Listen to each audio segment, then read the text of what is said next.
waxaa loogu bishaareynaa dhammaan macaamiisha isticmaasha application-ka Wafi in lagu soo daray qaab fudud oo aad lacag ugu diri karto dalka Kenya. Marka si aad lacag ugu dirto dalka Kenya waxaad tagi doontaa halkay ku qoran tahay send. Marka soo gasho qaybta send kadib waxaad dooran doontaa halkay ku qoran tahay M-Pesa. halka marka furto waxa lagu weydiin doonaa marka inaad geliso qofka aad lacagta u dirayso numberkiisa. sidoo kale note-ka xagga hoose ku qoran wuxuu kuu sheegayaa marka inaad iska hubiso numberkan aad lacagta ku dirayso qofka inuu sax yahay. kadib aan iminka number baan wataan ku paste gareynaya. soo numberka marka halka geliso kadib next baad taaban doontaa.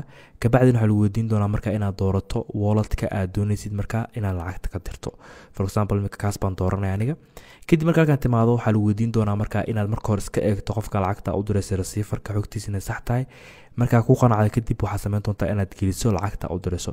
tusaale iminka $20 baan gelinaya. intaa wixii ka dambeeya marka application-ku wuxuu ii sheegi doonaa khidmadda laga jari doono. sidoo kale wuxuu ii sheegi doonaa sarifka lacagta iyo qofka lacagta u dirayso intuu ku heli doono lacagta Kenya shilling. intaa wixii ka dambeeya marka xogtan oo dhan ku qanacdo waxaad taaban doontaa lacag dirid. waxaan rajaynayaa muuqaalkan inaad wax badan ka faa'iiday. Assalaamu calaykum waraxmatullaahi wabarakaatuh.